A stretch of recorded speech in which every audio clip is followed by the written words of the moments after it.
दिल्ली विश्वविद्यालय के centre for independence and partition studies में एक बार फिर आपका स्वागत है। और जैसा कि हम जानते हैं कि भारत का विभाजन जो भारत के इतिहास में एक दुखद घटना थी, और जो पार्टीशन सर्वाइवर हैं, जो उस विभाजन के पीड़ित हैं, और दिल्ली विश्वविद्यालय का centre for independence and partition studies उन विभाजन पीड़ितों की शनाख्त करने का काम, उनकी इंटरव्यू करने का काम, उनसे बातें करने का काम, उनके अनुभवों को जानने का काम पिछले लगभग 1.5 साल से कर रहा है। और इस सारे काम का श्रेय जाता है हमारे माननीय vice chancellor professor Yogesh Singh ji को, जिनका विज़न था इस सेंटर को इस्टेब्लिश करने का, और प्रोफेसर श्री प्रकाश सिंह जो डायरेक्टर साउथ कैंपस भी हैं और सेंटर की गवर्निंग बॉडी के चेयरपर्सन भी हैं, उन्हें भी इन सारी इंटरव्यूज़ का और इस सारी संकल्पना का श्रेय जाता है। मैं प्रोफेसर विंदर कुमार जो सेंटर के डायरेक्टर की सेवा निभा रहा हूँ, आपके सम्मुख हूँ एक बार फिर। और आज हम जिनकी इंटरव्यू करने जा रहे हैं वो कई अर्थों में विशेष हैं। विशेष अपनी उम्र के कारण भी हैं, विशेष अपनी एजुकेशन के कारण भी हैं, विशेष अपनी जो उन्होंने यूपीएससी में सेवा निभाई है, बड़े बड़े ओहदों पर तैनात रहे हैं, उस मायने में भी है। पर सबसे पहले बात करते हैं उनकी उम्र की। आज हम आपके सम्मुख कर रहे हैं श्री मदन लाल धवन जी को, जो कि 98 ईयर ओल्ड हैं। ये हमारी पहली ऐसी इंटरव्यू है जिसमें किसी 98 ईयर ओल्ड शख्सियत को हम अपने दर्शकों के सम्मुख कर रहे हैं। और दूसरी बड़ी बात यह है, ये इन्होंने जो ग्रेजुएशन की है वो पाकिस्तान जो बन चुका है उस पाकिस्तान से की है। और इनका जन्म हुआ था फैसलाबाद में। जन्म के बाद ये चनियोट आ गए थे। और इसमें हम जिनका ख़ास तौर पर धन्यवाद करना चाहेंगे वो इनके यंगर ब्रदर हैं इंद्र कुमार धवन, जिनकी मार्फत हमको इनसे मिलने का मौका मिल रहा है। और इनके जो सन इन लॉ हैं श्री राजीव भंडारी जी, हम उनका भी शुक्रिया अदा करते हैं। डॉक्टर दलजीत सिंह जो दयाल सिंह कॉलेज में असिस्टेंट प्रोफेसर हैं, उनकी मार्फत हमें ये पता मिला, ये रेफरेंस मिला, और हम डॉक्टर दलजीत सिंह के भी इसमें शुक्रगुजार हैं। और हमारे साथ हमेशा की तरह कैमरे पे हैं सरदार गुरजीत सिंह, जो हमारे टेक्निकल असिस्टेंट हैं, कैमरामैन भी है, जो हर इंटरव्यू कवर करते हैं, उनका भी शुक्रिया। सर, आपका स्वागत है दिल्ली विश्वविद्यालय की तरफ से। मेहरबानी आपकी। जैसा कि आपने हमें बता ही दिया है कि आपका जन्म फैसलाबाद में हुआ था, तो उसके बाद आप चनियोट आ गए थे। थोड़ा सा अपने जन्म के समय के बारे में, डेट ऑफ बर्थ के बारे में, फैसलाबाद के बारे में, चनियोट के बारे में, जहां आपका जन्म हुआ था, बताइए जरा। मेरे पिताजी सनातन धर्म हाई स्कूल लालपुर के अंदर इंग्लिश टीचर थे, और वहाँ पे मेरा जन्म हुआ। लेकिन वो चनियोट के रहने वाले थे। चनियोट में उनकी ज़मीनें थीं, रिश्तेदारियाँ थीं, मकान अपने थे, हवेलियाँ थीं, और भगवान का दिया हुआ सब कुछ था। उन्हें चनियोट जब वो नौकरी मिल गई जो उनको लालपुर में मिली हुई थी या फैसलाबाद में मिली हुई थी, वो फैसलाबाद को छोड़ करके चनियोट चले आए, क्योंकि ये उनका ख़ानदानी जगह थी। तो मेरा जन्म चनियोट से ही समझिए कि मैं 1943 तक जब मैट्रिक पास की मैं चनियोट में ही था। 43 के बाद मैंने डीएवी कॉलेज लाहौर में तालीम हासिल करने के लिए मुझे पिताजी ने भेजा। मैं उनका मशकूर हूँ, ममनून हूँ। और वहाँ पे मुझे लाहौर आकर के पता चला कि दुनिया सिर्फ चनियोट ही नहीं है जो मैं जानता था। एक बड़ी दुनिया के साथ लाहौर में मेरा तारुफ हुआ।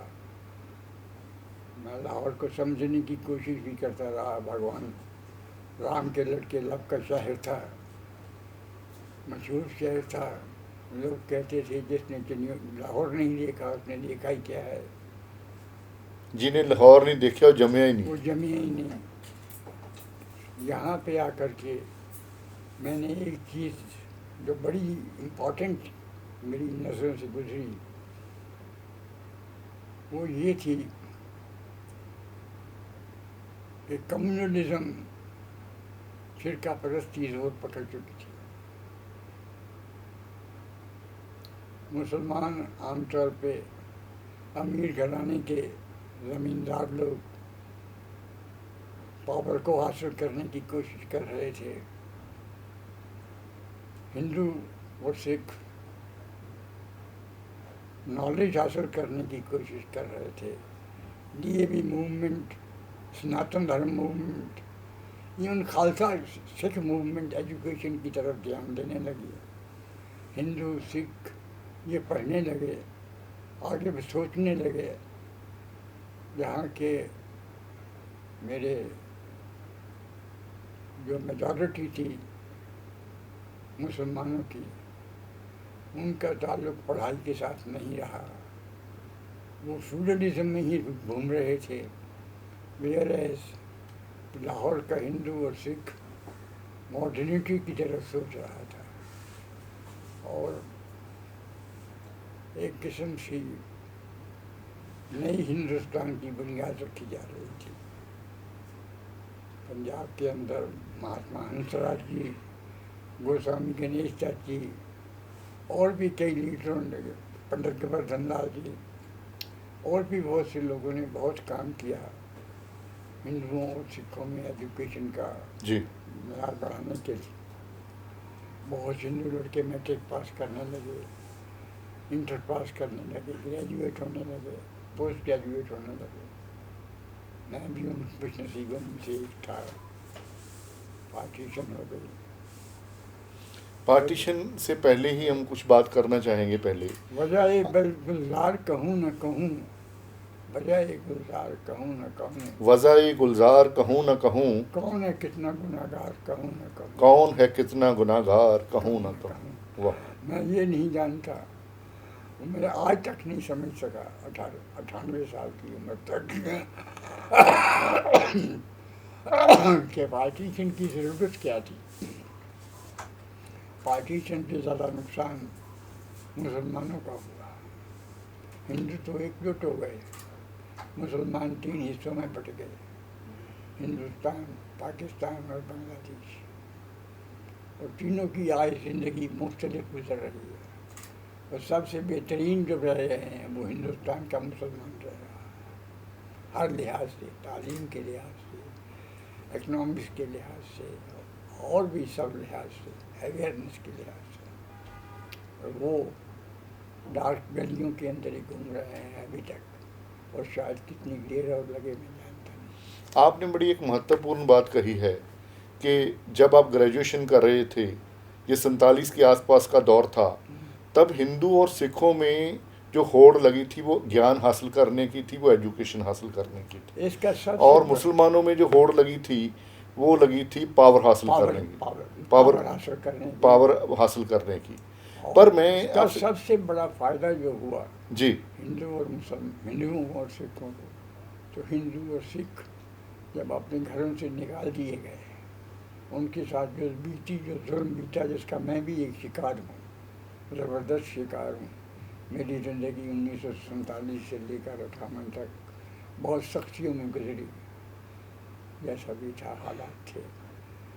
लेकिन मैं ये कहूँगा कि हिंदू और सिखों ने इधर आकर के, हिंदुस्तान में आकर के हिंदुस्तान को भी संवारा, अपने आप को भी संवारा। आज वो हिंदू और सिख रिफ्यूजी नहीं है, आज वो हिंदू और सिख हिंदुस्तान के मुकम्मल शहरी हैं जी, इम्पोर्टेंट शहरी हैं। आज वो सब जगहों पे मुकीम हैं, सब जगहों पर आगे आगे चल रहे हैं। लेकिन जो यहाँ से मुसलमान भाई पाकिस्तान में गए हैं, उनकी आज भी हालत वहाँ के लोग एक्सेप्ट नहीं करते, उनको महाजर ही मानते हैं। हमें हिंदुस्तान में रेफ्यूजी नहीं कहा जाता जी, हम महाजर नहीं हैं यहाँ पे, हम जी, हिंदुस्तान के मालिक हैं जी। जैसे एक दिल्ली का एक मीरठ का हिंदू और मुसलमान है, हिंदुस्तान का मालिक है। वैसे ही लाहौर का सेटल हुआ वो है हिंदू, मीरठ के अंदर वैसे ही रहता है जैसे वो रहते हैं। और वो भूल चुका है कि वो कभी रेफ्यूजी बना था। बने होंगे उसके बाप दादा, जैसे मैं एक आता हूँ, बाकी ख़त्म है मामला। थोड़ी सी बात हम आपके बचपन की करना चाहते हैं। पूछिए जनाब। चिन्नौट की बात करना चाहते हैं। आप 6 महीने के थे जब चिन्नौट आ गए, हाँ जी। ठीक है। चिन्नौट में माहौल कैसा था? आपका घर परिवार कैसा था? देखिए, अड़ोसी पड़ोसी कैसे थे? मैं ये कहूँगा कि चिन्नौट की आबादी उस वक्त 18-20 हज़ार के करीब थी, 18-20 हज़ार।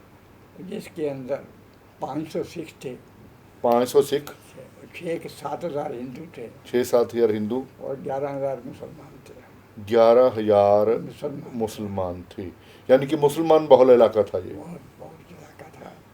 लोग पंजाबी बोलते थे, जिसको झांगी कहते थे। सराइकी की जबान थी एक। झांगी पंजाबी। हाँ, सराइकी ये मुल्तान के करीब मिलती जुलती भाषा है। जी पंजाबी वो बोलते थे। जी। और लोग एक दूसरे के साथ बहुत मोहब्बत और प्यार के साथ रहते थे। जी और बाई एंड लार्ज हिंदू बड़े ज़मींदार नहीं थे, छोटे ज़मींदार थे। जी। हमारे वालिदैन के पास 50 बीघा, 40 बीघा, 10 एकड़, 15 एकड़ ज़मीन होती थी। लेकिन हमारी माएँ, हमारी बहनें इसमें से भी अपने गरीब मुसलमान नेबर्स को फरी क्यों बांधती थी। मंगल के मंगल, मंगल के मंगल। मंगल के मंगल मेरी माँ एक छोटे से बर्तन के अंदर गेहूँ देती थी, गेहूं देती मुसलमान, थी ताकि वो भी खाना खा सके गरीब मुसलमानों को। मुसलमानों को। जी जी। ये हिंदू मुसलमान का ख्याल नहीं था। नहीं था। हम उनको चाची कहते थे, मासी कहते थे और मानते थे, मानते थे। मानते थे। लेकिन जब कभी कोई राइट हो जाता था, कोई मुसलमान लड़का हिंदू लड़की को छेड़ बैठा या लेकर के चला गया, या हिंदू मुसलमान लड़की को लेकर के हिंदू चला गया, झगड़ा हो जाता था। लेकिन फिर जल्दी मिल जाते थे, साले ये बेवकूफ़ है, क्या कर रहे हैं, हमें तो प्यार से रहना है। लेकिन पार्टीशन हुई, जो ऊपर का हुक्म था माना गया। हमें रोका नहीं गया चिन्नौट में कि मत जाओ, ये तुम्हारा घर है, तुम्हारा वतन है। हमें निकलना पड़ा तलवार की, हमें बंदूक के किनारे कि निकल जाओ यहाँ से, किसी हिंदू और सिख को रहने नहीं दिया जाएगा। अच्छा, किसी हमारी हिंदू और सिख को ज़मीनें रहने छीन नहीं ली, दिया जाएगा। हमारी ज़मीनें छीन ली गई, हमारे मकान छीन लिए गए, हमारी जायदादें छीन ली गई, हमारे घर का सामान छीन लिया गया। मुझे आज भी याद है कि मेरी माँ, जिसके पास एक गाय और एक भैंस घर बंधी रहती थी और घर में 15 सेर 20 सेर दूध रोज होता था, वो जब यहाँ पे बाज़ार से 8 आने का दूध लेने जाती थी एक सेर, तो कितनी तकलीफ में जाती थी। पैसा नहीं होता था, उधार देना पड़ता था, दुकानदार बेइज्जती करते थे। और मेरी माँ, जो किसी ज़माने में बड़ी चौधराइन मानी जाती थी गली में, वो अपने आप को बहुत ही जलील मानती थी।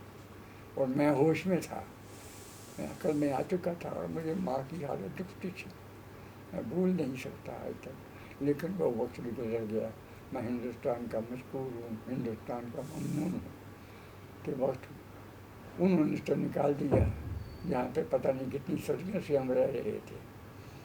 पता नहीं हम इंसान भी बने थे कि नहीं थे, बंदर ही थे अभी। जिस जगह पे हम रहते थे वहीं रहे रहे। इस मुल्क ने मैं अपना लिया, मैं इस मुल्क का मशहूर हूँ, इस मुल्क का ममनून हूँ। चिन्नौट भी रहे आप, हाँ लाहौर भी पढ़े, हाँ तो हर तरह का माहौल देखा आपने। वो समय भी देखा जब इतना ज़्यादा हिंदू सिख और मुसलमान में नफ़रत के बीज नहीं बोए गए थे। तो ये जब पार्टीशन का ऐलान होता है, क्या तब सब राइट्स या नफ़रत तब शुरू होती है, या उससे कुछ महीने पहले ही हो चुकी नहीं, थी? पहले शुरू हो चुकी थी। वो क्या मैं ये माहौल था कह वो? सकता हूँ कि जब मैंने मैट्रिक का इम्तहान 1943 में दिया, जी तो मैं चाहता था, मेरी माँ चाहती थी कि मुझे फैज़लाबाद में दाखिल किया जाए। खालसा कॉलेज वहाँ था, फैज़लाबाद के अंदर गवर्नमेंट कॉलेज भी था। लेकिन मेरे फादर नहीं माने, उन्होंने मुझे लाहौर ही भेजा, क्योंकि फैज़लाबाद का एटमॉस्फियर जो था वो कम्युनल हो चुका हुआ था। वहाँ पे मुसलमान हिंदुओं के झगड़े होने शुरू हो चुके थे, राइट्स होते रहते थे। और हिंदुओं को परेशान किया जाता था किया जाता था। और बिल्कुल एक मुनज़्ज़म तरीके से किया जाता था कि ये यहाँ से निकलें और ये सब कुछ हमारे हवाले आ जाए, और सब कुछ ले गए। अच्छा, ये मन में था भी ये निकले और भी ये हम। मैं आज भी मानता हूँ कि पाकिस्तान की जो बुरी हालत है, ये मेरी माँ की, मेरी मासी की, मेरी दादी की, जो उनको बदशीशें दी हुई हैं, उसका नतीजा है। इसको मैंने कुछ नहीं किया, मैं तो गया ही नहीं, उसे देखा ही नहीं मुड़ के। श्री मदन लाल धवन जी का मानना है कि पाकिस्तान की जो आज बुरी हालत है, ये उन माओं की बद्दुआओं का इसमें असर भी शामिल है, और उन बद्दुआओं की वजह से ही एक मुल्क जो है वो इस हालात में जा पहुंचा है कि उसे दुनिया भर के सामने कभी जलील होना पड़ता है। और एक चीज़ और याद रख लीजिए जी, जो उन्होंने लोन लिए इधर उधर से, लेकिन जिन हिंदुओं और सिखों की अरबों रुपए की जायदाद, मकान, ज़मीनें इनको मुफ्त में मिल गई, उसका इन्होंने कभी हिंदुस्तान के हिंदू को एक झेला नहीं दिया। क्या वो मैं मालिक नहीं था अपने मकान का? मुझे वहाँ जाने की इजाज़त नहीं है?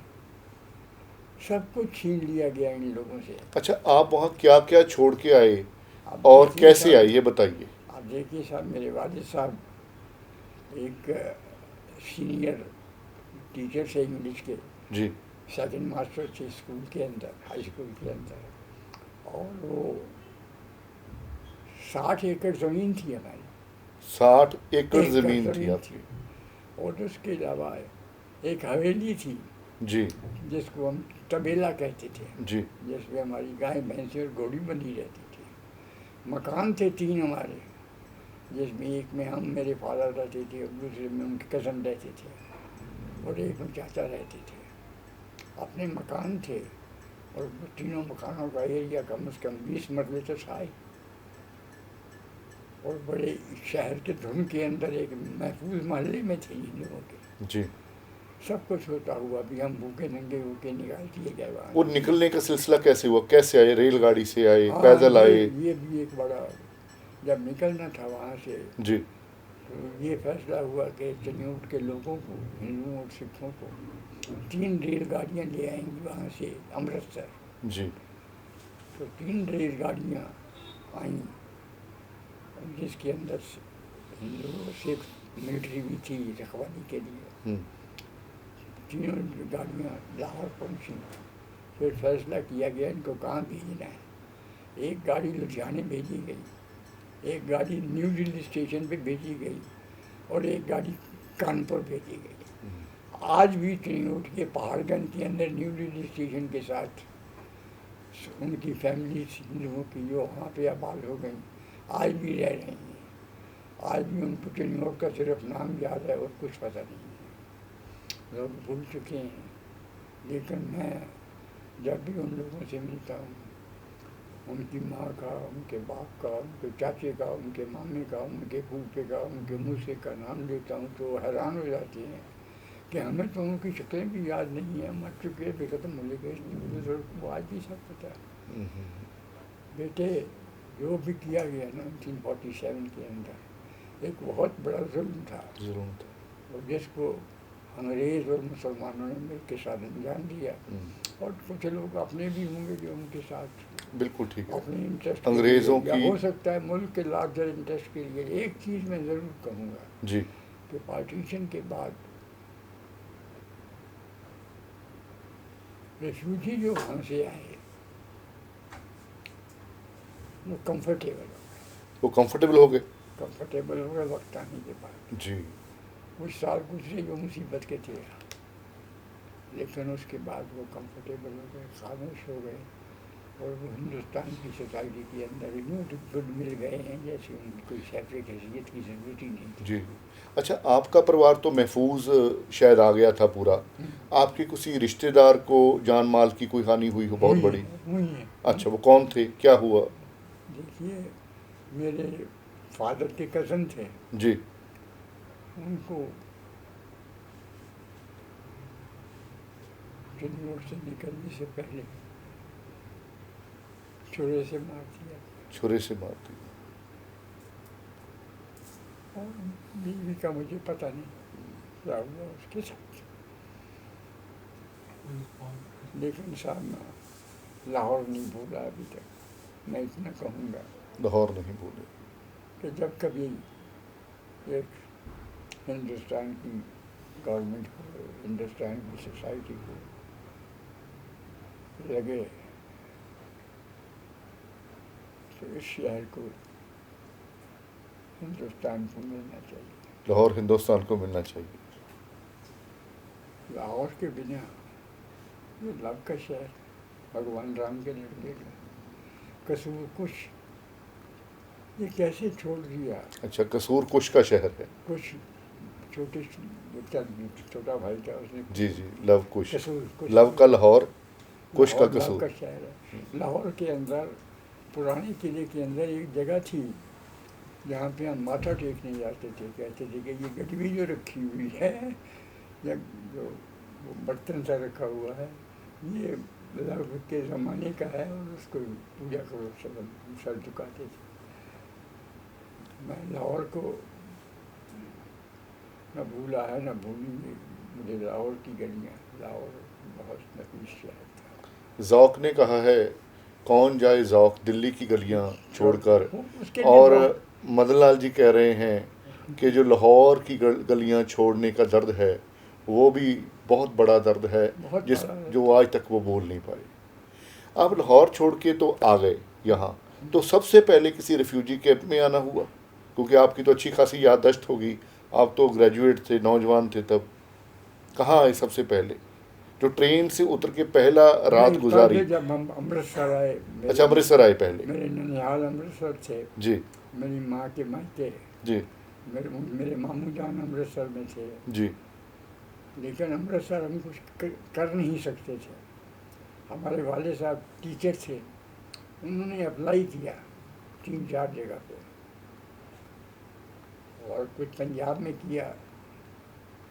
होशियारपुर से उनको एक ऑफर आई जॉब की, गए नहीं। गुरदासपुर से ऑफर आई, गए नहीं। यहाँ से बिरला स्कूल से ऑफर आ गए। बिरला स्कूल दिल्ली। बिरला स्कूल दिल्ली में, जी। सब्जी मंडी घंटा का। जी जी जी जी। यहाँ पे ऑफर आ गए, उन्होंने एक्सेप्ट अब कर हम दिया। सब्जी मंडी घंटा घर आए तो यहाँ पे भी चनियोट के कुछ लोग बाहर हो चुके थे। जी तो किसी ने कहा हमारे ही नीचे आ जाओ। एक खन्ना परिवार था चनियोट का ही, जी। बारी हजारी लाल खन्ना, जहाँ पे चनियोट में बड़ा काम था, दूध का, उनका गाय भैंसों का काम था। उन्होंने हमें जगह दे दी, हम बाहर आने लग पड़े, जिंदगी शुरू हो गई। और फिर चल पड़े, चलते रहे। बड़ा मुश्किल तब वक्त आपने था। रिफ्यूजी कैंप तो देखे होंगे? हाँ हाँ, नहीं रिफ्यूजी कैंप, सब रिश्तेदार तो रिफ्यूजी कैंपों में थे। हमें क्योंकि पिताजी की नौकरी लग गई, मेरी नौकरी लग गई, इसे कैंप में नहीं रहना पड़ा आपको? तो इसलिए कैंप में हम जाने से कतरा गए। अच्छा अच्छा। क्योंकि मेरी माँ को मुफ्त का अनाज खाना मंजूर नहीं था। माँ को मुफ्त का अनाज खाना मंजूर नहीं था। वो अमृतसर के अच्छे ख़ानदान से थी, जी। और बदबख्ती से नानी नाना की डेथ हो चुकी थी। मामे कोई बहुत दूर तक नहीं जा सके। जो ज़माना होता चलता है कि दुखियों के साथ कौन चलता है, लेकिन वक्त था, वक्त गुजर गया। तो यहाँ चलो पिताजी की तो नौकरी लग गई, हाँ जी, तो फिर आपने आके क्या किया? आप तो ग्रेजुएट थे। मैं साहब एक नौकरी ढूंढने चल पड़ा। जी। सबसे पहले मुझे 2 ट्यूशन्स मिली। ट्यूशन्स मिली। जी। 7 रुपये माहवार, 7 रुपीज़ पे एक ट्यूशन। 7 रुपीज़। लड़के 8वीं जमात के 2 थे, जी जी जी। तो 14 रुपये की आमदन की। 14 रुपये महीना, 2 बच्चों को 2 पढ़ाना। बच्चों को पढ़ाना। जी। फिर उसके बाद में पहली सर्विस मेरी एम्प्लॉयमेंट एक्सचेंज में लगी, एम्प्लॉयमेंट एक्सचेंज में as upper division clerk. As upper division clerk, okay. As upper division 130 रुपये तनख्वाह मिलती, 130 80 रुपये तनख्वाह, 50 रुपये अलाउंस, जी। 130 रुपये तनख्वाह। फिर वहाँ पे थोड़ी देर रहा तो मुझे डालमिया जीन एयरवेज में 150 रुपये की नौकरी मिली। डालमिया अप्लाई किया, जी। हैंड राइटिंग अच्छा देख करके उन्होंने कहा आ जाओ यहाँ पे। ओके। वहाँ मैं 130 की नौकरी छोड़ के डालमिया जेल में आ गया। लेकिन जब मैं डालमिया जेल में आया तो नौकरी कच्ची थी। ये मुझे पता नहीं था कच्ची पक्की नौकरी क्या इसलिए होती, घर वालों को भी खास पता नहीं था। फिर मैंने डालमिया जेल छोड़ करके गोविंद ब्रदर्स ज्वाइन कर लिया, कनॉट प्लेस के अंदर। आज भी गोविंद ब्रदर्स है डालमिया का गोविंद ब्रदर्स। गोविंद ब्रदर्स जी। वहाँ पे 6 महीने रहा। 180 रुपये माहवार तनख्वाह मिलती। 180 रुपये महीना। फिर मैं यूपीएससी के इम्तिहान में बैठा, पास हो गया यूपीएससी एग्ज़ाम दिया। और तो असिस्टेंट भर्ती हो गए। पहली पोस्ट क्या थी आपकी यूपीएससी में? असिस्टेंट थी, technical assistant. Technical assistant. Okay okay. बस फिर शुरू हो गई, फिर चलते रहे। 7-8 साल के बाद शादियाँ भी हो गई, बच्चे भी हो गए, हम बूढ़े होने लगे। ये हमारे गुरजीत सिंह जो कैमरामैन है ये भी टेक्निकल असिस्टेंट है। हाँ हाँ। अच्छा, अब शादी का किस्सा बताइए, आपकी शादी कब हुई? क्या वो परिवार भी पाकिस्तान से आया था? वो भी परिवार पाकिस्तान से, गुजरात से थे। और हमारे जो फादर इन लॉ थे, हमारे फादर की उम्र के ही थे। जी। उन्होंने 1919 में मैट्रिक की थी और वो मिनिस्ट्री ऑफ डिफेंस के अंदर भर्ती हो गए। Father in law father in law ministry of defence में। मिनिस्ट्री ऑफ डिफेंस के अंदर भर्ती हो गए। मिनिस्ट्री ऑफ डिफेंस में जब मेरी अकाउंट्स ऑफिसर थे, जब मेरी मंगनी हुई उनके यहाँ, लड़की मैट्रिक कर चुकी थी, प्रभाकर का इम्तिहान दे चुकी थी। मेरी माँ को मंजूर था, मुझे भी मंजूर होना था, क्योंकि माँ को मंजूर था तो उसके ऊपर तो बहस ही नहीं हो सकती थी। जी जी जी। घर चल पड़ा। जी हम 4 भाई थे, आई वॉज द एल्डेस्ट। जी। एक बहन थी। चलता रहा, चलते आए, आज तक चल रहा है। 4 भाई, एक बहन, माँ बाप। माँ बाप। और आपके वाइफ भी उन्होंने जॉब की या वो हाउस वाइफ के तौर पर? पहले तो हाउस वाइफ ही थी, जी। लेकिन जब मेरी 3 लड़कियाँ हो गई, 3 लड़कियों को पढ़ाना लिखाना करना, तो उसने भी सर्विस कर दी फैमिली प्लानिंग डिपार्टमेंट के अंदर। आज मैं उसके लिए मशहूर हूँ, मुझे पेंशन मिलती है उसकी। अच्छा, फैमिली पेंशन मिलती है। फैमिली पेंशन, वाइफ की पेंशन मिल रही है आज? मिल रही है, अपनी पेंशन भी है। अपनी पेंशन भी है। ये उस पेंशन से मैं खुशहाल हो जाता, प्रॉस्परस हो जाता। जी जी। अपनी पेंशन से पेट पलता है, वेरी। उस पेंशन से मेरी प्रॉस्पेरिटी बनती है। वाह वाह। मैं उसका मशहूर हूँ, ममनून हूँ। जी जी जी। बड़ा अच्छा वक्त काटा मेरे भाइयों के साथ, मेरे साथ सब ठीक। जी। अच्छा, थोड़ा सा फिर पीछे चलते हैं। हाँ जी।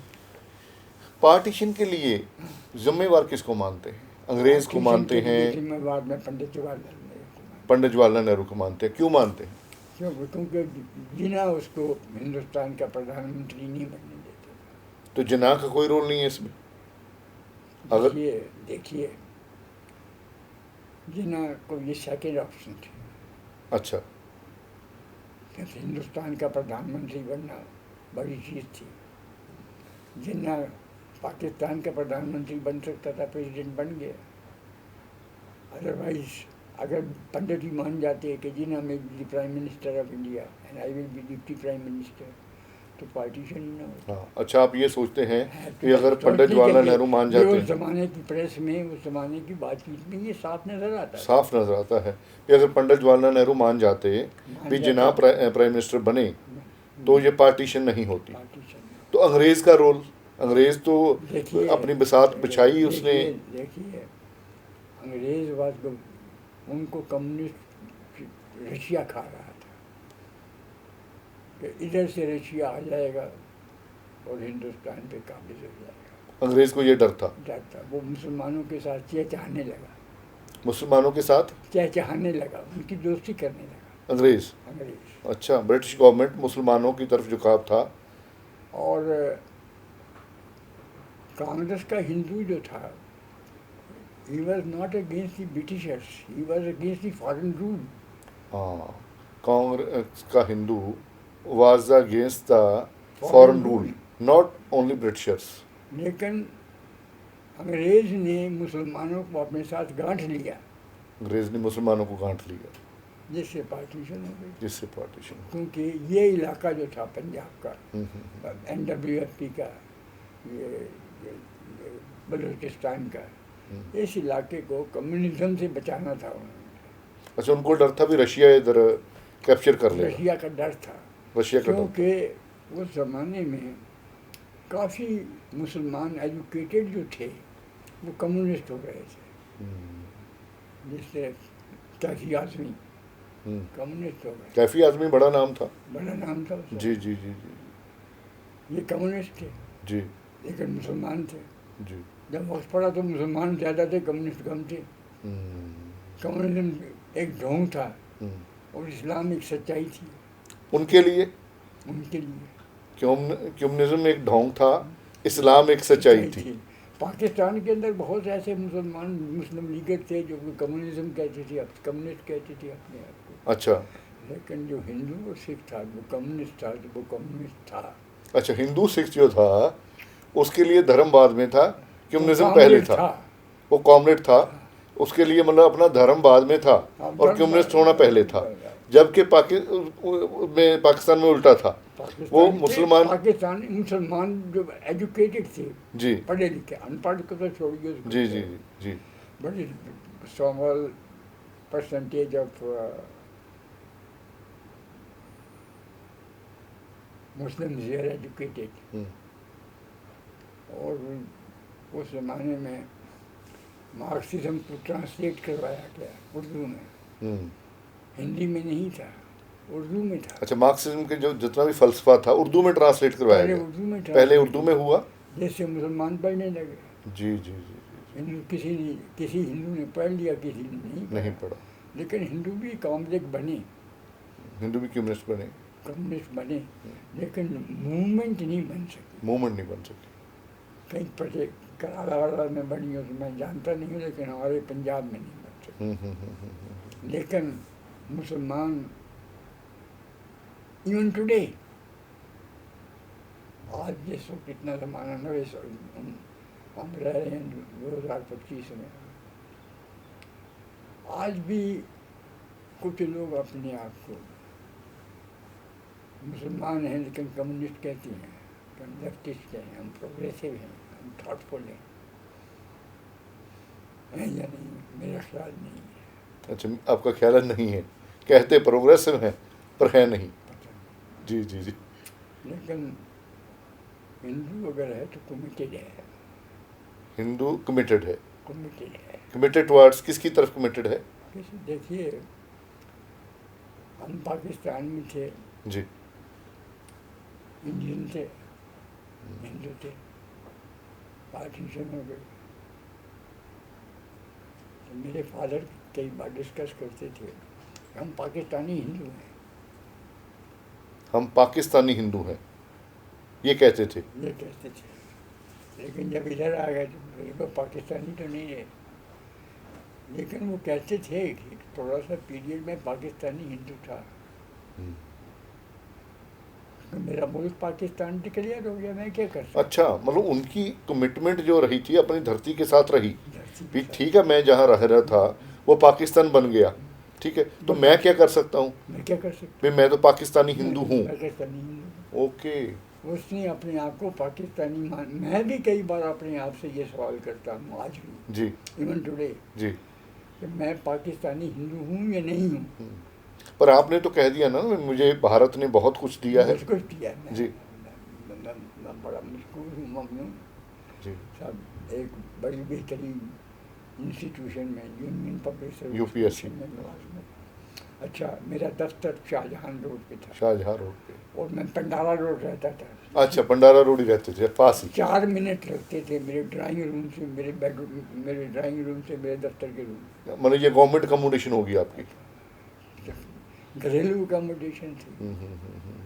मैं लंच करने घर आता था, साइकिल ही था हमारे पास उस ज़माने में, ट्रांसपोर्ट का तो जरिया नहीं। जी।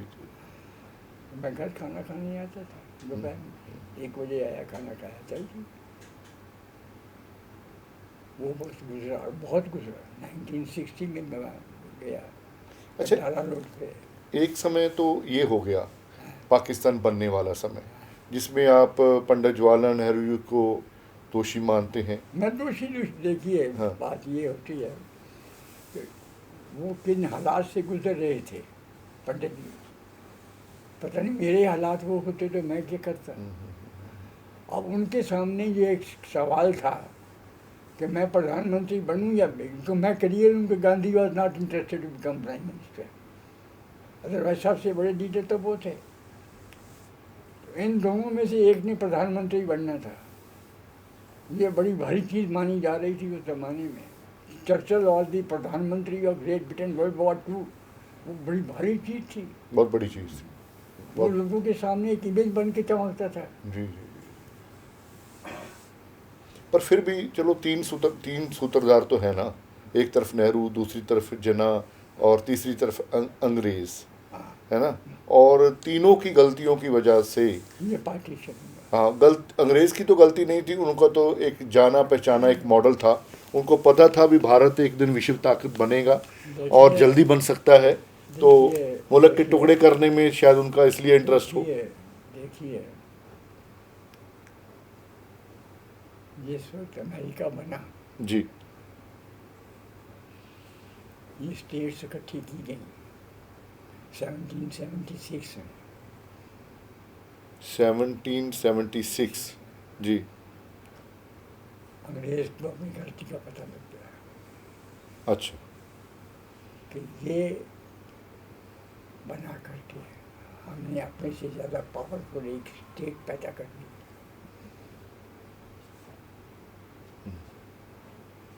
क्योंकि America became more powerful, more powerful. England नहीं ठहर सकता था उसके मुकाबले। इंग्लैंड फिर ये गलती नहीं कर सकता था कि इंडिया को यूनाइटेड छोड़ देता। अच्छा, इंग्लैंड ये गलती नहीं कर सकता था कि इंडिया को यूनाइटेड छोड़ देता, क्योंकि एक और विश्व पावर जो है बड़ी जल्दी ही दुनिया के सामने आ जाती। अगर आज इंडिया और पाकिस्तान यूनाइटेड होते तो चाइना कहाँ खड़ा है? बिल्कुल ठीक। अगर आज इंडिया और पाकिस्तान, या ये कह लीजिए अगर पाकिस्तान ना बनता तो चाइना कहाँ खड़ा होता? लेकिन जब आप मेरी उम्र में आएंगे ना, जी ये हो जाएगा। अच्छा, यूनाइटेड हो जाएंगे। अच्छा, भारत जहाँ कारवां भूल जाती हैं रास्ता, जहाँ कारवां भूल जाते हैं रास्ता, जहाँ कारवां भूल जाते हैं रास्ता, वहीं से निकलती हैं मंजिल की राहें, वहीं से निकलती हैं मंजिल की राहें। गधा शौक़ सजदा तो पैदा भी कर दे, नए दिल नई सजदा गाहें। वाह जी वाह। ये नई, देखिए वक्त बदलते देर नहीं लगती है। आज पाकिस्तान के अंदर कुछ लोग पैदा हो गए हैं जिन्हें ये पता लग गया है कि पार्टीशन गलत हो गया। ज़्यादा नहीं है, थोड़े हैं, लेकिन हैं। वो शेर दोबारा सुनाइए। जहाँ कारवां भूल जाते हैं रास्ता, जहाँ कारवां भूल जाते हैं रास्ता, वहीं से निकलती हैं मंजिल की राहें, वहीं से निकलती हैं मंजिल की राहें। घर है ज़ौक़े सजदा तो पैदा भी कर दे, घर है ज़ौक़े सजदा, शौक है याद कर ले, घर है ज़ौक़े सजदा तो पैदा भी कर ले, घर है ज़ौक़े सजदा तो पैदा भी कर ले। नए सिर नए दिल नई सजदा गाहें, नए सिर नए दिल नई सजदा गाहें, नए सर नए दिल नई सजदा गाहें, नए दिल नए सिर नई सजदा गाहें। देखिए तारीख के अंदर ये होता रहा है, ये होता रहेगा। एक वक्त था रामायण का, एक वक्त था रामायण का, महाभारत का, महाभारत का। रामायण की सोच और थी जी, महाभारत की सोच और थी। समय और था, युग और था। और फिर अलाउद्दीन खिलजी का ज़माना आया, अलाउद्दीन खिलजी का ज़माना आया, उनकी सोच और थी, उनकी सोच और थी। अकबर की सोच और थी। जी,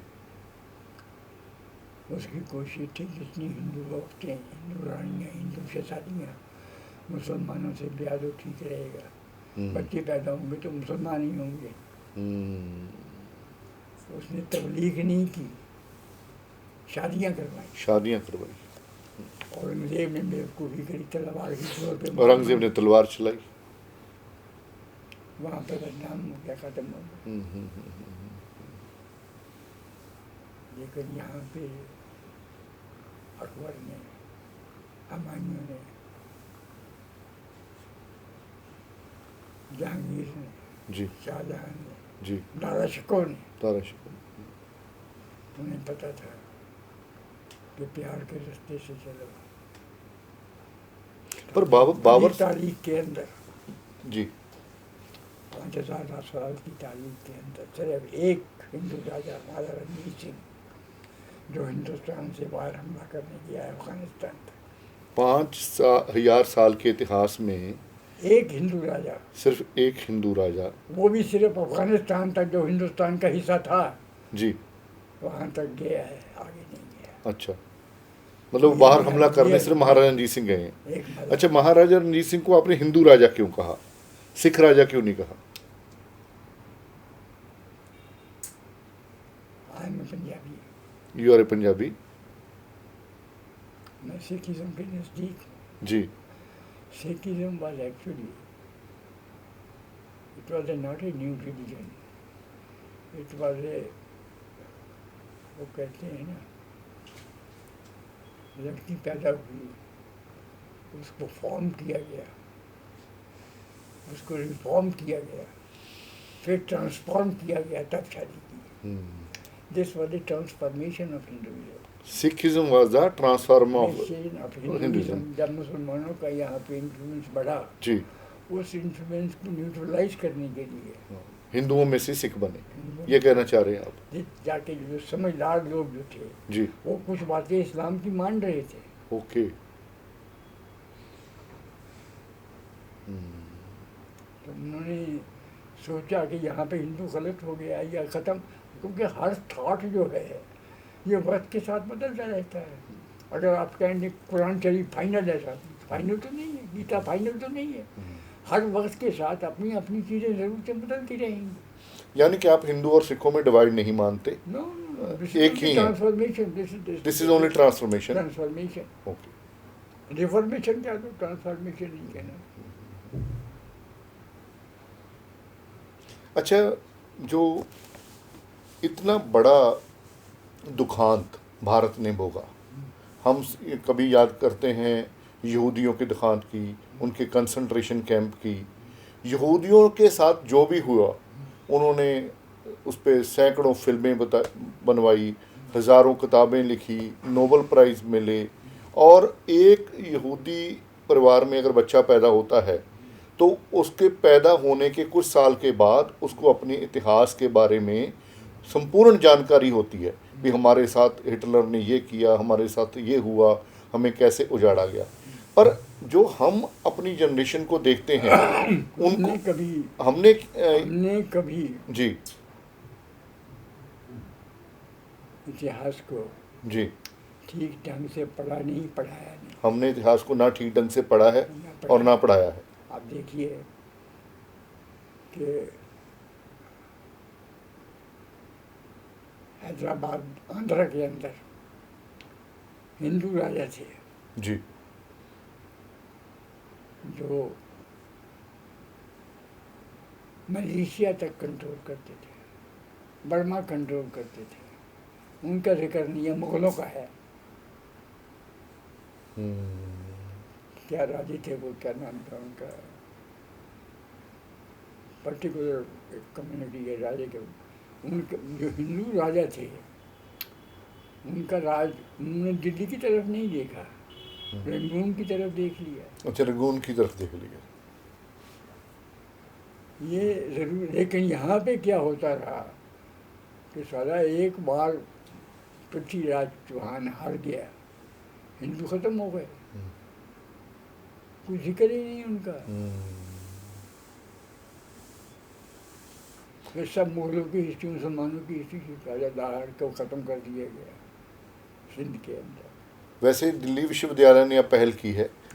दिल्ली विश्वविद्यालय ने वो पिछले 2 साल से ये पहल की है, जो पार्टीशन है उसका इतिहास, पार्टीशन से संबंधित जो लिटरेचर है वो अब हमारे सिलेबस में पढ़ाया जाना शुरू हो गया है। मैं आज भी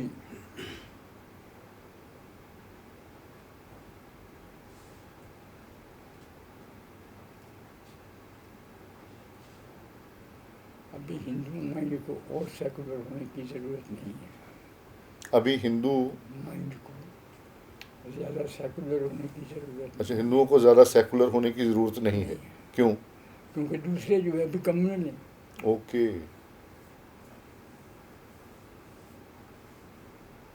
अब आप एक किताब अमृतसर में छापेंगे अखबार पर, जी। और उसका दूसरा मुसलमान राइटर लाहौर से छापेगा अखबार पर, they won't right identical things. They don't write identical things. भाषा तो एक ही है, वो कौन से फैक्ट्स लाता है, वो कौन से फैक्ट्स लाता है। जी जी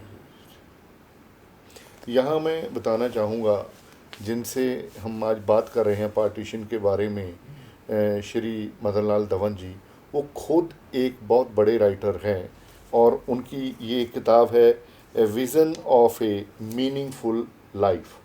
vision of A meaningful life. तो ऐसी लगभग इनकी 5 किताबें हैं, जो आपको अगर गूगल पे ढूंढेंगे तो ये किताबें मिल जाएंगी। उनमें से इनकी एक किताब है जिसका नाम है doctor Iqbal and his equals.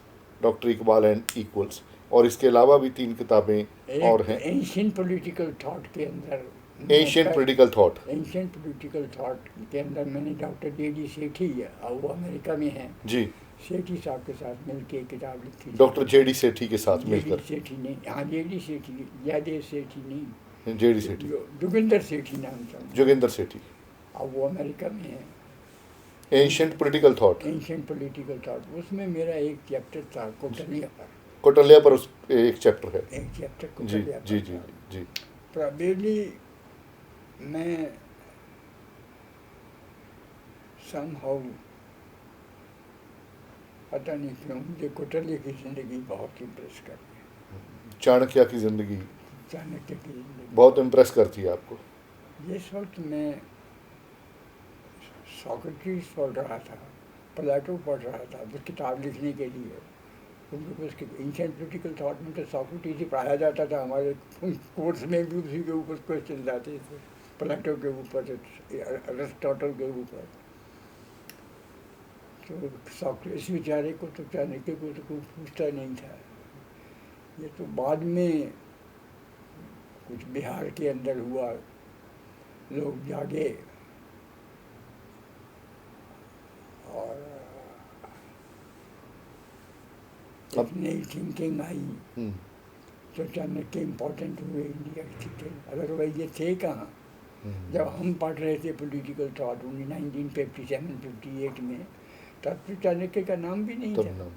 मैं आपकी जानकारी के लिए एक बात बता दूं, यहाँ हमारे जो अभी वाइस चांसलर हैं प्रोफेसर योगेश सिंह, उन्होंने जब दिल्ली विश्वविद्यालय ज्वाइन किया तो उन्होंने जो पहला नाटक करवाया यहाँ, तो वो चाणक्य ही था। वो मुंबई से टीम आई थी, चाणक्य प्ले दिल्ली विश्वविद्यालय में हुआ, और लगभग 5000 लोगों ने वो प्ले देखा। मतलब आप सही कह रहे हैं, चाणक्य का जो फ़लसफ़ा है उसको जानना, उसको समझना बड़ा ज़रूरी था, या बड़ा ज़रूरी है अभी भी। मैं ये तो नहीं कह सकता कि he is the fountain of, लेकिन दिस गोज विदाउट सेइंग कि he is the first Indian जिसने अकल को बांधने की कोशिश की। जिसने अकल को बांधने की कोशिश की। बहुत बड़ी बात कही यार। हम किसी काबिल नहीं, ये बात है मानी हुई। काबिलियत पूछना सरकार के काबिल नहीं, हम किसी काबिल नहीं है कोई। हर काबिल आदमी यही बात कहता है जो आप कह रहे हैं। हम किसी काबिल नहीं, ये बात है मानी हुई। हम किसी काबिल नहीं, ये बात है मानी हुई। हम तो बेवकूफ़ हैं, हम किसी काबिल नहीं, ये बात है मानी हुई। काबिलियत पूछना सरकार के काबिल नहीं। आप भी मत पूछिए कि हम क्या जानते हैं क्या नहीं जानते। वाह जी, बहुत अच्छे। अच्छा, उजड़ने का दर्द, उजड़ने का दर्द वो आपने देखा, बसने का संघर्ष वो आपने किया। उसके बाद एक परिवार का ना केवल बसना, उसको एजुकेट करना, उसकी जड़ें लगानी, खुद किताबें लिखनी, खुद चिंतन से जुड़ना, और गुजरांवाला टाउन में आप इतनी अच्छी जगह पे रह रहे हैं तो यहाँ रहना, ठीक है ना, बहुत बड़ा संघर्ष है जी। और अपना एक स्वस्थ, ना केवल शारीरिक रूप से, एक मानसिक और शारीरिक स्वस्थ जीवन शैली को अपनाना, इन सारी बातों को देखते हुए जो हमारी नई जनरेशन है, जो अभी यंग बच्चे हैं, जो आने वाली जनरेशन है, उनको थोड़ा क्या आपकी, ये क्योंकि किताब है visions of A meaningful life क्या है आपके लिए? देखिए,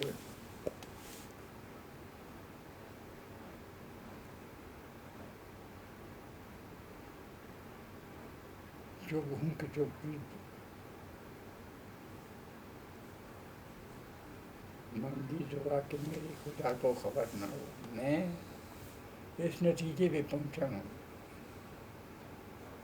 कि वो ज़िंदगी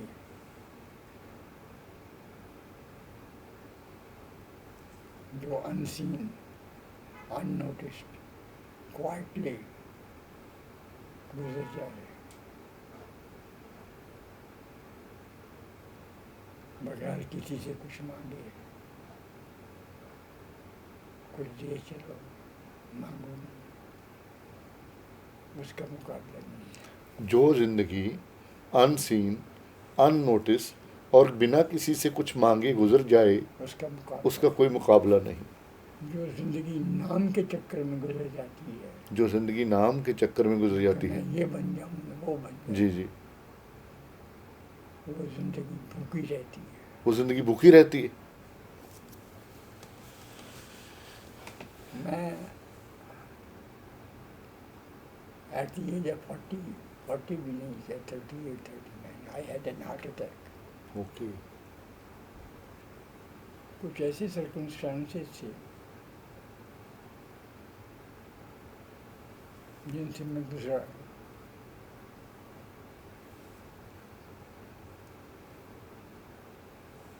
जिनका मेरे पास जवाब नहीं था।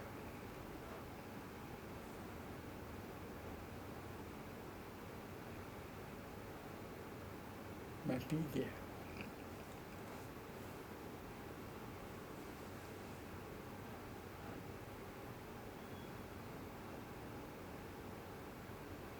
जवाब मैं जानता था, मैं दे नहीं सकता था। उसने मेरी जिंदगी बदल दी।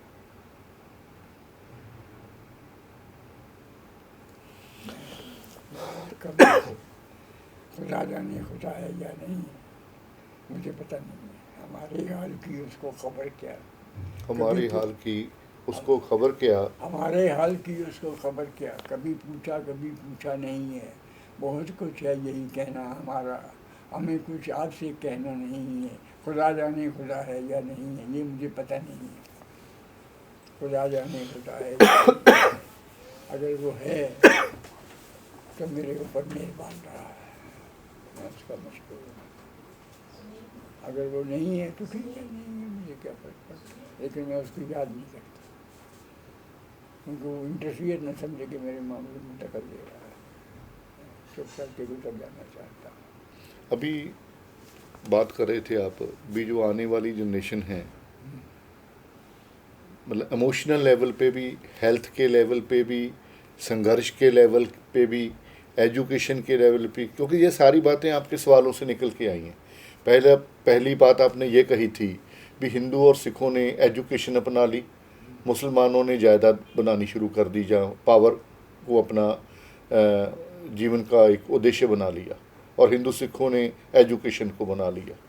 दूसरी चीज़ आपके जीवन में संघर्ष आ गई, तीसरी चीज़ मेहनत आ गई, ठीक है, चौथी चीज़ ये किताबें लिखना, ज्ञान को बांटना, ये आ गया, है ना। तो पांचवी चीज़ होती है अपने आप को इमोशनली और फिजिकली कैसे फिट रखना है। तो उसके लिए कुछ आने वाली जनरेशन के लिए क्या कहना चाहोगे? बड़ा मुश्किल रास्ता है। मुश्किल रास्ता है। पहली चीज़ जी जो मेरी खुशकिस्मती थी, जी। मुझे साइकिल मिल गया। अच्छा।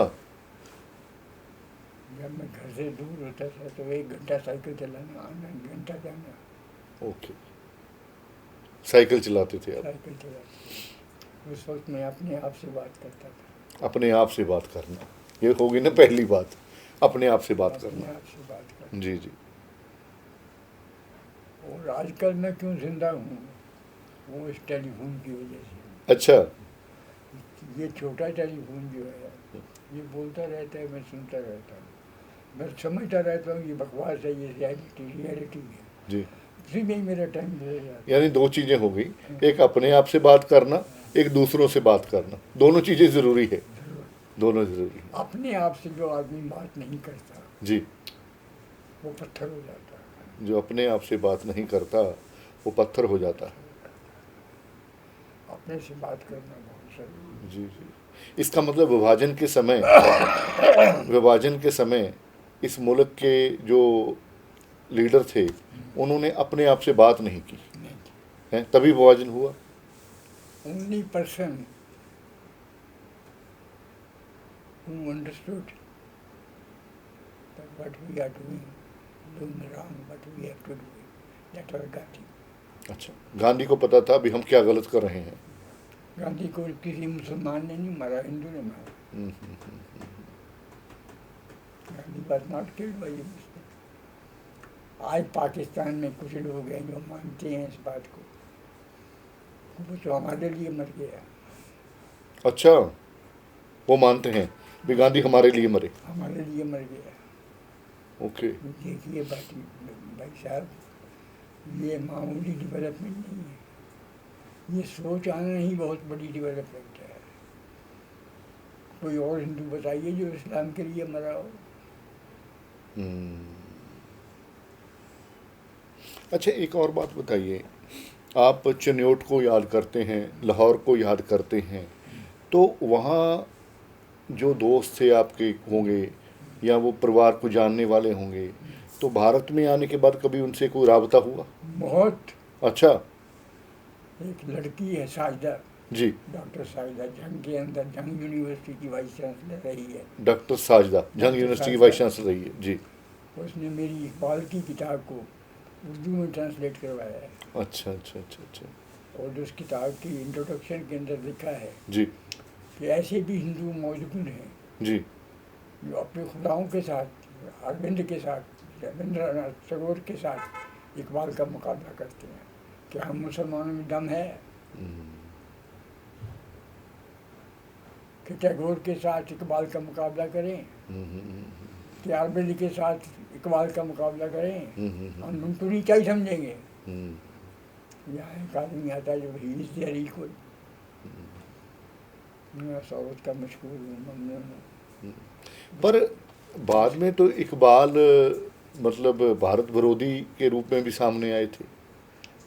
बात यूँ थी जी।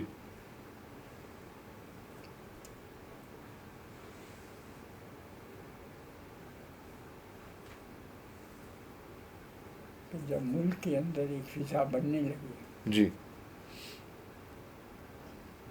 हिंदू पेश था, उसके 2 कारण थे। हम्म। ICS ज़्यादा हिंदू थे, ICS। जो अंग्रेज के इंडियन एडवाइजर थे, ओके, वो ज़्यादा हिंदू थे जो इंडियन ज़्यादा सिविल सर्विस में थे। हिंदू थे। जी। मुसलमानों की इकोनॉमिक कंडीशन हिंदुओं से बुरी थी। बुरी थी, ठीक है। इकबाल जो थे कश्मीरी ब्राह्मण थे, इकबाल कश्मीरी ब्राह्मण थे। उन्होंने हिंदुइज्म को भी देखा हुआ था ओके। और इस्लाम को भी देखा था, उन्होंने हिंदुत्व को भी देखा था, इस्लाम को भी देखा था। और उसमें ये इकबाल इस किस्म की पार्टीशन के हक में नहीं थे, वो एक जॉइंट इंतज़ाम के हक में थे। पहले वो जॉइंट इंतज़ाम के हक में थे। यूनाइटेड बट सेपरेट देश में, इस किस्म के लोग मुल्क बनाने के हक में नहीं थे। अच्छा। Pakistan was not, but he wanted it कि Muslim should get some rights so that they may grow. ये एक और बात है to have a separate state ये एक और बात। ये अलग बात है। सेपरेट स्टेट जो थी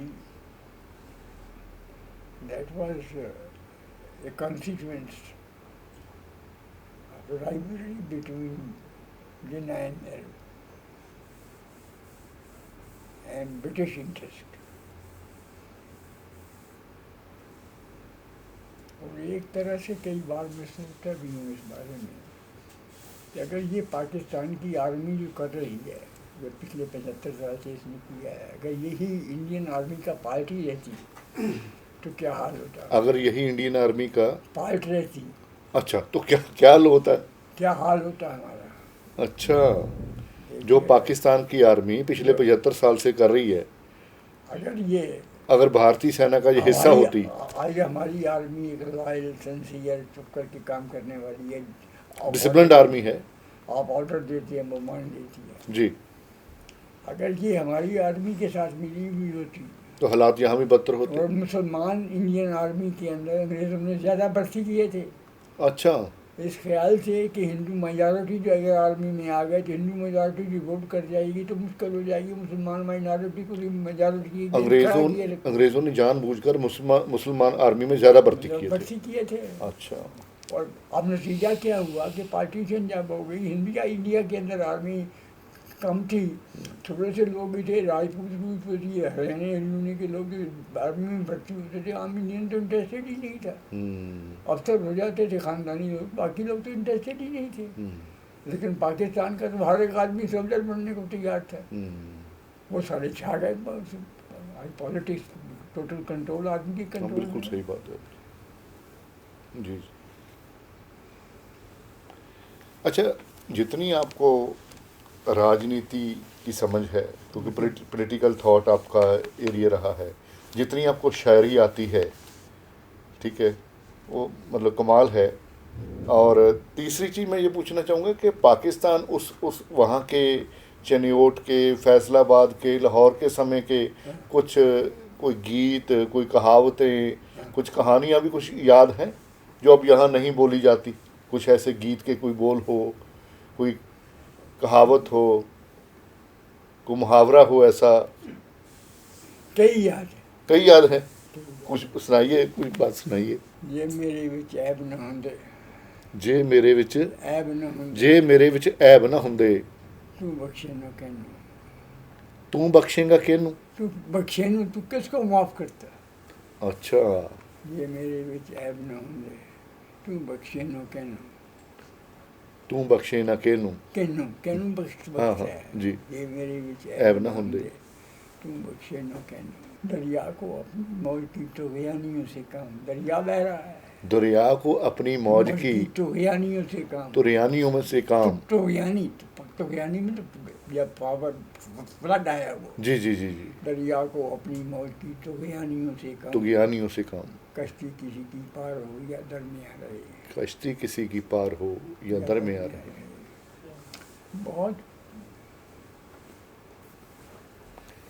अच्छा, वहाँ का जो खान पान था, खान पान और पहरावा, उसको भी आप याद करते हैं? कोई बड़ा अच्छी तरह से। अच्छा, कोई ख़ास आइटम जो? मैं आज भी बड़ी ईमानदारी के साथ, जी, मैं मुसलमान घरों में जाता था, वो कोशिश करते थे कि अगर उन्होंने बीफ बनाया हुआ तो मुझे ऑफर नहीं करना। अच्छा, मैं नहीं कहता था। अच्छा अच्छा, वो खुद ही ऑफर नहीं करते थे? वही ऑफर नहीं करता कि आज तारा मीट नहीं खाना, आज मुर्गा बने आई खा ले, अच्छा, आज मक्की की रोटी बनी वो खा ले, आज बकरा बने आई खा ले, आज नहीं खाना। ये नहीं कहना गाय का मांस नहीं खाना, आज नहीं खाना, आज नहीं खाना। ये मुझे जब भारत की सिविलाइजेशन की जड़ें और मजबूत हो जाएंगी तब पता चलेगा कि नालंदा में, बिहार में कितनी पॉलिटी थी, कितना ज्ञान था, कितना इकोनॉमिक्स का ज्ञान था, कितना हेल्थ का ज्ञान था, कितना भारतीय ज्ञान था। ये तब पता चलेगा जब भारतीय सिविलाइजेशन की जड़ें और मजबूत हो जाएंगी, ऐसा मानना है श्री मदन लाल धवन जी का। आज हम पूरे परिवार के शुक्रगुजार हैं और इंद्र कुमार धवन जी के एक बार फिर शुक्रगुजार हैं, डॉक्टर दलजीत सिंह के शुक्रगुजार हैं, और जिनकी बदौलत ये इंटरव्यू संभव हुआ। और सर आपके तो हम सबसे ज़्यादा शुक्रगुजार तो है ही कि ज्ञान का जो इतना बड़ा खजाना आपने हमें दिया। हम किसी काबिल नहीं, ये बात है मानिए। बार बार श्री मदन लाल जी एक ही शेर सुना रहे हैं, हम किसी काबिल नहीं, ये बात है मानी हुई। काबिलियत पूछना सरकार के काबिल नहीं, काबिलियत पूछना पूछना सरकार के काबिल नहीं। काबिलियत पूछना सरकार के काबिल नहीं। हर काबिल व्यक्ति शायद यही बात कहता है, हर ज्ञानी व्यक्ति शायद यही बात कहता है। किसी शायर ने कहा है कि ज़ख्म अगर खाएंगे तो और संवर जाएंगे, ज़ख्म अगर खाएंगे तो और संवर जाएंगे। और ऐसे ही श्री मदन लाल धवन जी जो 98 साल की आयु में भी संवरे हुए आपके सामने हैं, जिन्होंने पता नहीं कितने ज़ख्म खाए हैं, और उन ज़ख्मों से आने वाली जो जनरेशन है उनको सीख मिलती है। वो ज़ख्म जो हैं आने वाली जनरेशन्स को ना खाने पड़ें, उसके लिए मेरी दुआएं नस्लों के इनकी साथ। दुआएं नस्लों के साथ हैं। और भारत को ये याद रखना पड़ेगा कि राष्ट्र प्रथम, राष्ट्र प्रथम, राष्ट्र प्रथम। बहुत बहुत शुक्रिया आप सबका।